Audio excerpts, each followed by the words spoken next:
Hello, my name is Heath Jones, and I'm the pastor at Northwood Christian Church in Indianapolis, Indiana. This is our first episode of this podcast, and so welcome. We're glad to have you. And I want you to know that we're still trying to decide what this will become, so we are open to suggestions. For today, I'd like to share some reflections on a scripture passage that we'll be considering this coming Sunday, but in the future, we may well talk about other topics of interest. In fact, I think you can count on it. But for now, I suppose you ought to know a bit about Northwood. We are located at 46th and Central in Indianapolis, Indiana, for those of you who know the area. And our focus is ever outward on the issues and problems of the day in our community, in our city, and also we look nationally for the problems that befall all of us. And our approach to the problems is rooted in the gospel of Jesus Christ, a gospel that we believe calls us to care for those who are most marginalized and calls us towards radical transformation, communally and individually. We believe that the gospel of Jesus calls us to affirm the dignity of all individuals of whatever race, creed, or sexual orientation. So, I guess all this to say, we want to play our part in winning the world back by way of love. We believe that the way of love is the only way. If you'd like to learn more about us, I encourage you to visit our website, which is www.indncc.org. That is www.indncc.org. That being said, let us move on to today's scripture passage for consideration, which is Isaiah chapter 40, verses 21 through 31, which reads, "Have you not known? Have you not heard? Has it not been told you from the beginning? Have you not understood from the foundations of the earth? It is He who sits above the circle of the earth, and its inhabitants are like grasshoppers. Who stretches out the heavens like a curtain and spreads them like a tent to live in, who brings princes to naught and makes the rulers of the earth as nothing. Scarcely are they planted, scarcely sown, scarcely has their stem taken root in the earth, when He blows upon them, and they wither, and the tempest carries them off like stubble. To whom, then, will you compare me, or who is my equal? Says the Holy One. Lift up your eyes on high and see. Who created these? He who brings out their host and numbers them, calling them all by name, because He is great in strength, mighty in power. Not one is missing. Why do you say, O Jacob, and speak, O Israel, my way is hidden from the Lord, and my right is disregarded by my God? Have you not known? Have you not heard? The Lord is the everlasting God, the creator of the ends of the earth. He does not faint or grow weary. His understanding is unsearchable. He gives power to the faint and strengthens the powerless. Even youths will faint and be weary, and the youth will fall exhausted. But those who wait for the Lord shall renew their strength. They shall mount up with wings like eagles. They shall run and not be weary. They shall walk and not faint." I turn back again and again to the book of Isaiah, as it offers so much hope for the hopeless and calls for justice for those who need justice done by way of them. But this chapter 40, has one verse that leapt out at me from the page, largely because of my past, which you will soon learn. It is the 22nd verse, which reads in part, "It is He who sits above the circle of the earth, and its inhabitants are like grasshoppers." So, from God's perspective, I guess Earth's inhabitants are like bugs? True, this short verse is part of a much larger portion of Scripture, the point of which is to encourage God's people in exile. But that's not where my mind went while considering this comparison between humans and grasshoppers. The first time I can remember considering grasshoppers was while riding my bike as a youth. If you ever noticed, the grasshoppers come out in droves in the fall, and I would drive my bike up and down my driveway and in the lane in front of my house, which was covered by grasshoppers. And I took their very presence, their existence, in fact, as a challenge. My goal was to see how many grasshoppers I could crush with the wheels of my bike. A fitting challenge, very difficult. And most of them would hop or fly away at the very last minute, but every now and then I would catch one unawares, and I would hear what I then took to be a satisfying crunch. Unfortunately, my abuse of grasshoppers did not end there. When I could, I would crush them underfoot or with my basketball. And why?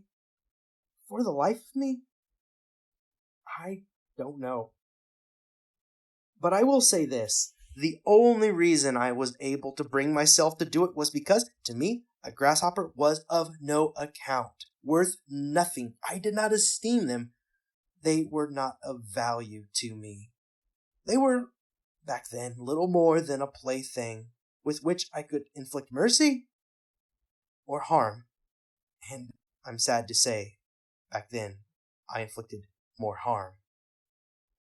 So, when I first read Isaiah chapter 40 and came to that 22nd verse, I was a bit offended, I must admit it, when humans were compared to grasshoppers. It is as if the writer is suggesting that humans are of no account in relation to God. Or, to put it in plain language, God is bigger than big. Humans are infinitely small by comparison. God is great. Humans are as bugs. Now remember, I used to squash bugs. I know how little a bug is worth. Trust me. So, if we are as small as grasshoppers to God, what does that say of us? What does that say of you or me? I guess it all depends on what a grasshopper is really worth. I remember the first time I truly saw a grasshopper for what it was. I was in 7th grade and was expected to piece together a bug collection for my science class. I spent several weeks collecting bugs and pinning them to a piece of cardboard. And it was not difficult for me to catch grasshoppers, for it was late August or early September, and as I said earlier, they were everywhere. Now brace yourself for the grisly details that follow, because I must have used an inadequate amount of chemical to kill the grasshopper I had caught, for after I pinned it to the board, I noticed that it was still alive. And it was then that I found the eyes to see. My eyes were opened to the intricate beauty of a grasshopper. I noticed its elegant barbed legs and its multifaceted eyes. Each and every aspect of the grasshopper was magnified and magnificent. I was at once aware of its capacity to suffer and was empathetic of its pain for perhaps the first time. I was even sad that I was the one who had caused the suffering, and even ashamed. For the first time in my life, a grasshopper had worth. And for that reason, I no longer kill grasshoppers just because I can, small though they may be. The creatures of this earth are made by God for heaven's joy. So, back to the grasshoppers in Isaiah chapter 40.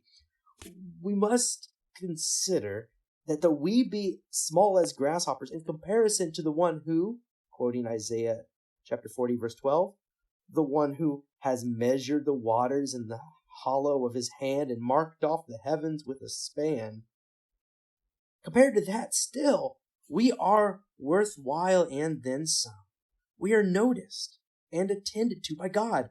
I am reminded of the words of the Sufi mystic poet Rumi, who wrote, "I'm so small, I can barely be seen. How can this great love be inside of me? I look in your eyes.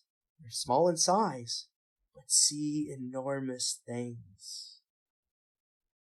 The smallness of our size and our insignificance in the scheme of things means nothing to God. True, God is sustainer of the universe. True, we are blips on history's timeline. Yet even in your seeming insignificance, God thinks you are worthwhile, worthy of love, worthy of life, worthy of wholeness, worthy of every good thing. You are precious, grasshopper though you may be. The same is true of each and every person that you meet. It's really all about your perspective.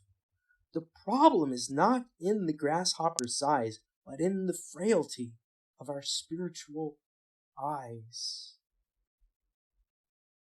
This is what allows us to write off others, to misuse others, to abuse others, to fail to see the humanity and the worth and the value in others. Remember this. The next time you encounter someone who your inclination tempts you to write off as insignificant, we all have a type. Each one of us have someone or some kind of person who is hard to see in all of their worth and all of their value.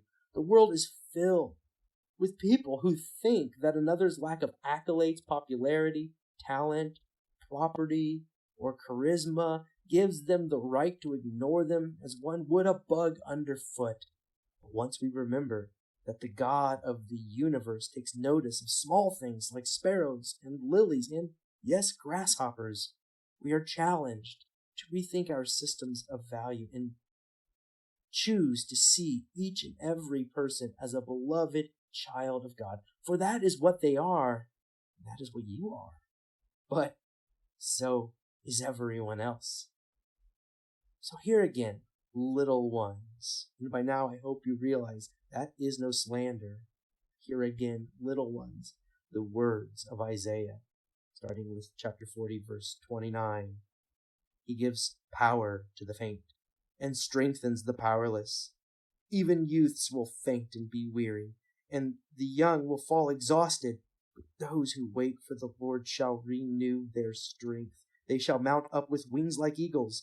They shall run and not be weary. They shall walk and not faint.